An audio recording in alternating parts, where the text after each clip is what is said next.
Section 1. Good morning. How can I help you? Hello. I'm interested in renting a house somewhere in the town. Right. Could I have your name, please? Yes, it's Stephen Godfrey. And tell me how many bedrooms you're looking for. Well, we'd need 4 because I'm going to share the house with 3 friends. OK. There are several of that size on our books. They mostly belong to families who are working abroad at the moment. What about the location? It'd be nice to be central. Oh, that might be difficult, as most houses of that size are in the suburbs. Still, there are a few. What's your upper limit for the rent?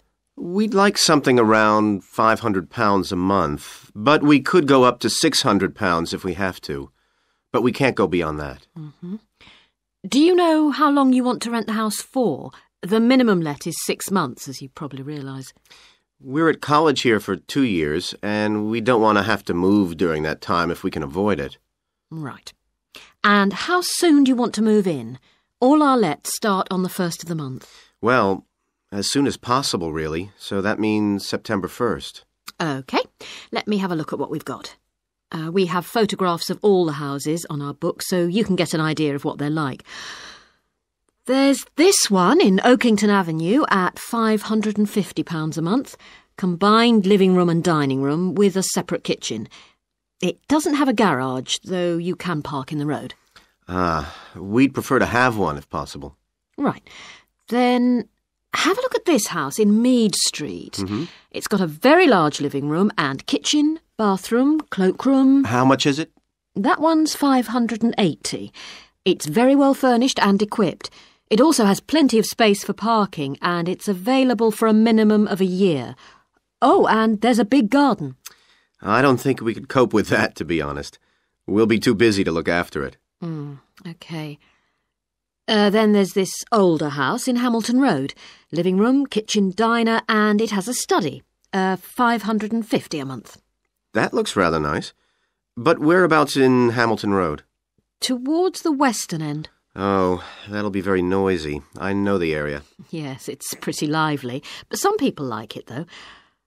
Well, what about this house in Devon Close? That looks lovely. There's a big demand for houses in that area, so prices tend to be quite high. But this one hasn't been decorated for a few years, which has kept the rent down a bit. It's got a living room, dining room and small kitchen, and it's £595 a month. I think it would suit you from what you've said. It sounds fine. Why is that part of town so popular? Well, there's a big scheme to improve the district, and it'll soon have the best facilities for miles around. What sort of thing? There's a big sports centre under construction, which will be very impressive when it's finished. In fact, the swimming pool's already opened, ahead of schedule, and it's attracting a lot of people. What about cinemas? Are there any in the area? The only one closed down last year, and it's now in the process of being converted into a film museum. The local people are trying to get a new cinema added to the scheme. I think I heard something about a plan to replace the existing concert hall with a larger one. That's due to start next year. Well, it sounds an interesting area to live in. Could I go and see the house, please? Yes, of course. Section 2. Hello, and welcome to Focus on the Arts. I'm your host, Dave Green, and this is your very own local radio programme. Every Friday evening, we put the spotlight on different arts and culture facilities and look at the shows and events that are on offer in the coming week. And today, the focus is on the National Arts Centre. Now, if you don't already know it yourself, I'm sure you've all heard of it. It's famous throughout the world as one of the major venues for classical music. But did you know that it's actually much more than just a place to hear concerts? The centre itself is a huge complex that caters for a great range of arts. Under a single roof it houses concert rooms, theatres, cinemas, art galleries and a wonderful public library, as well as service facilities including 3 restaurants and a bookshop. So, at any one time, the choice of entertainment there is simply enormous. So, how did they manage to build such a big arts complex right in the heart of the city? Well, the area was completely destroyed by bombs during the war in 1940. So the opportunity was taken to create a cultural centre that would be what they called the city's gift to the nation. Of course, it took a while for such a big project to get started, but it was planned in the 60s, built in the 70s, and eventually opened to the public in 1983. Ever since then, it has proved to be a great success. It's not privately owned, like many art centres, but is still in public hands. It's run by the City Council. Both our National Symphony Orchestra and National Theatre Company were involved in the planning of the project, and they're now based there, giving regular performances every week. And as the centre is open 363 days of the year, there are plenty of performances to choose from. So, to give you some idea of what's on, and to help you choose from the many possibilities, we've made a selection of the star attractions. If you're interested in classical music, then we recommend you go along to the National on either Monday or Tuesday evening at 7:30 for a spectacular production of The Magic Flute, probably the most popular of all Mozart's operas. It's in the Garden Hall, and tickets start at only £8, but you'll have to be early if you want to get them that cheap. And remember, it's only on for those 2 evenings. For those more interested in the cinema, you might like to see the new Canadian film, which is showing on Wednesday evening at 8 p.m. in Cinema 2, and that's called 3 Lives. It's had fantastic reviews, and tickets cost just £4.50, which is a reduction on the usual price of £5.50. So, it's really good value, especially for such a great movie. But you can see the centre's main attraction at the weekend, because on Saturday and Sunday, 11 a.m. to 10 p.m, they're showing a wonderful new exhibition that hasn't been seen anywhere else in Europe yet. It's a collection of Chinese art called Faces of China. That's in Gallery 1, and it has some really fascinating paintings and sculptures by leading artists from all over China. And the good news is that it's completely free, so don't miss it. So why not go along to the National Arts Centre next week for one or all of these great events? And you can always pick up a programme and check out all the other performances and exhibitions on offer, or coming soon, on almost every day of the year. Next week, we'll be looking at the new Museum of Science. Section 3. I've been reading your personal statement, Paul. First, let's talk about your work experience in South America. What took you there? Was it to gain more fluency in Spanish? Well, as I'm combining Spanish with Latin American studies, my main idea was to find out more about the way people lived there. My spoken Spanish was already pretty good, in fact. So you weren't too worried about language barriers? No. In fact, I ended up teaching English there, although that wasn't my original choice of work. I see. How did you find out about all this?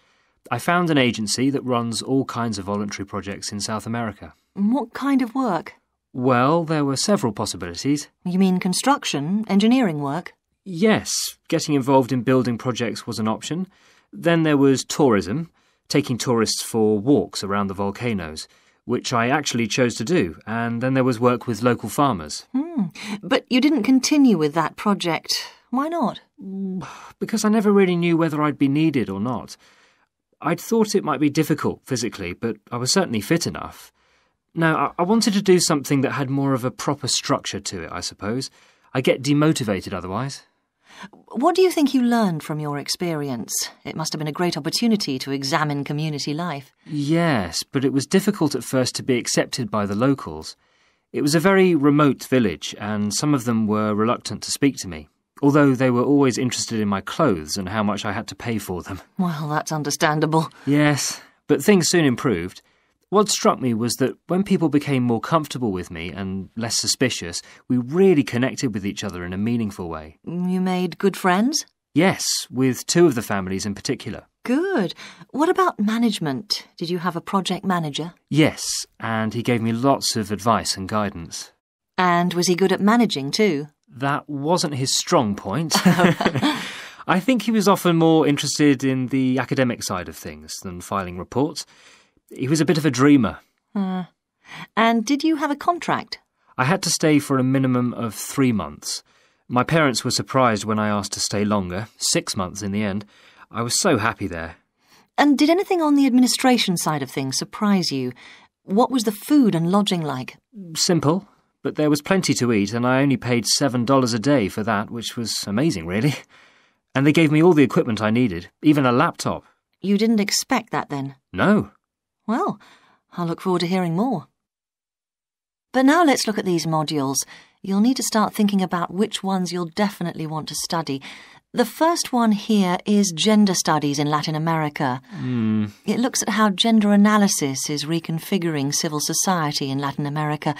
Women are increasingly occupying positions in government and in other elected leadership positions in Latin America. I think you'd find it interesting. If it was to do with people in the villages rather than those in the public sphere, I would. OK. What about second language acquisition?